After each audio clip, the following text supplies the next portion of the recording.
খেলাফতের আলোচনা সব বাদ দিয়ে কোন আলাপটা করা হয়, চুরি করলে কিন্তু হাত কাটবে। আজিব মানে খেলাফত হলে যেন সবাই চুরি করা শুরু করে দেবে।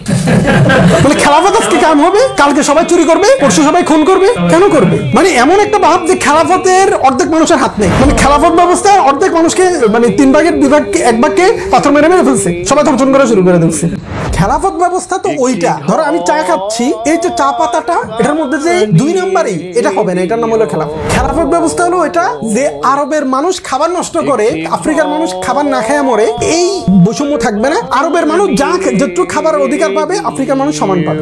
একটা মোবাইল বানাইতে 100 টাকা, যে দেশে বানাচ্ছে সেটা বিক্রি করতেছে 2000 টাকা, আরেক দেশে যায় এটার দাম হয়ে যাচ্ছে 2 লাখ টাকা বা 20,000 টাকা বা 50,000 টাকা। খেলাফত ব্যবস্থা এটা নাই, যে বানাইছে সে যদি 120 টাকা বিক্রি করে, 120 টাকা দিয়ে অন্যরা সবাই কিনতে পারবে 120 টাকা। তুমি বাজারে সবজি খাচ্ছ, এটার মধ্যে ফরমালিন দেওয়া আছে। খেলাফত ব্যবস্থা হলো তোমাকে ফরমালিন দিতে দেবে না, রাষ্ট্র এটার তদারকি করবে। তুমি ফরমালিন দিয়ে আল্লাহর বান্দাদেরকে তুমি কষ্ট দিতে পারবা না। খলিফার দায়িত্ব এটা। উমর রাদিয়াল্লাহু আনহু কি বলছে, একটা কুকুরও যদি না খেয়ে মারা যায়, এটার জন্য দাম দিতে করতে হবে। খেলাফতের রাষ্ট্র কাঠামো কি, এটা যদি মানুষ বুঝতো, তো মানুষ এমন আন্দোলন করতো যে খেলাফত না হওয়া পর্যন্ত মানুষ থামতো না। তোমার কিঞ্চিত অধিকার হরণ খেলাফত ব্যবস্থা করবে, এটার নাম হলো খেলাফত। খেলাফত ব্যবস্থা মানে কোনোভাবে ইসলামের আইন কারো উপর জবরদস্তি চাপিয়ে দেওয়া না। খেলাফত ব্যবস্থার মধ্যে অন্য ধর্মের লোকেরা নিজের মতো করে আইন পরিচালনা করতে পারবে। আমরা জানি এগুলো, ও তো পার্সোনাল ল থাকবে। খেলাফতের আলাপ নাই তো কিসের আলাপ আছে? কাজীর, মানে সব বাদ দিয়ে শুধু বিচারক কি করবে, ওটা ব্যবস্থা আছে ইসলামে, সমর্থন করে। কেউ যদি অনগ্রসর হয়, কোন একটা অঞ্চলে মানুষ খুব গরিব, ধরো এই অঞ্চলে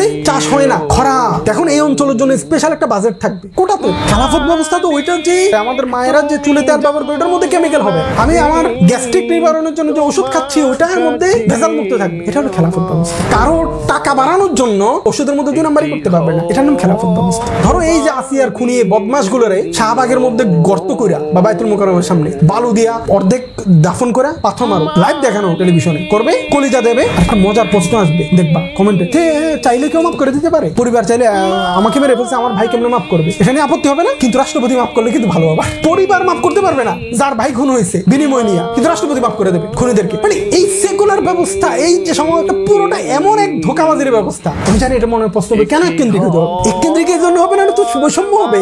কারণ পৃথিবী তো এক সমান না, পৃথিবীর এই অঞ্চলে পানি বেশি, তুমি এখানে মাছ পাচ্ছ, আর একটা অঞ্চলে আফ্রিকা, ওখানে মাছ করতে পারবো, ওদের মাছ খাইতে মন চাইলে। এখন তোমার শাসক যদি আলাদা হয়, আফ্রিকার শাসক আলাদা, সে বলবে মাছ দেবো না আমি, এখন কি করবা? এক কেন্দ্রিক শাসন ব্যবস্থা ফেডারেল হলে তুমি দিতে বাধ্য। এক কেন্দ্রিক শাসন ব্যবস্থার সুবিধা কি? সবাই সমান অধিকার পাবে, না হয় তুমি সমান অধিকার দিতে পারবে না তো। কারণ তেল পাওয়া গেছে কুয়েতে, ওরা বলবে যে তেল আমাদের, দেবো না আমরা আপনাদেরকে, তো কি করবা? মিষ্টি পানি আমাদের, ওদের লবণযুক্ত পানি, আমরা বলবো না আমরা মিষ্টি পানি তো আপনাদেরকে দেবো না। সে এখন সৌদি যাচ্ছে 5 লাখ টাকা খরচ করে, কেন দেবেন সৌদি 5 লাখ টাকা খরচ করে? আমার রাষ্ট্র, আমি চলে যাবো, আমি ইবাদত করবো। এখন কি করছে? হজ করতে হলে 10 লাখ টাকা, কেন দেবেন তোমাকে 10 লাখ টাকা? এটা আমার রবের কাবা, আমার 1 পয়সা খরচ হবে না, শুধু ওইখানে যে মেইনটেনেন্স ব্যবস্থা ওটা খরচ হবে। এখন এরা কি করছে? 10 লাখ টাকা খরচ করে ওরা সিনেমা হল বানাচ্ছে আমাদের থেকে টাকা নিয়ে। ইসলাম ব্যবস্থা মানে একটা মানুষকে বোরকা পরাই দেওয়া না। কেন বোরকা পরাই দেবে? তার ধর্মে বোরকা পরে না, হিন্দু ধর্মে বোরকা পরা নেই, বোরকা পরবে না। হ্যাঁ, সে প্রকাশ্য কারো অধিকার হরণ করতে পারবে না, অর্থাৎ সে অশ্লীল এখনো কি দিচ্ছে নাকি? মানে কেউ এই পল্টন দিয়ে এখান থেকে বিকিনি পরে কেউ হাইটা গেল, এটা বাংলাদেশও মেনে নেবে? মানুষ মসজিদ থেকে করা যাবে না, এটা অনুচিত। কেন? ওমরকে মেরে ফেলছে, বুঝা গেছে যে মসজিদ থেকে আলীকে মেরে ফেলছে, তার মানে মসজিদ থেকে অনিরাপদ হয়ে গেছে, চোরে হামলা চালাইছে। তো কি করবো? আমি এখন নিরাপত্তা ব্যবস্থা করবো না? ইসলামে নিষেধ করে নাই তো, বরং ইসলামী নিরাপত্তা ব্যবস্থা করতে বলছে।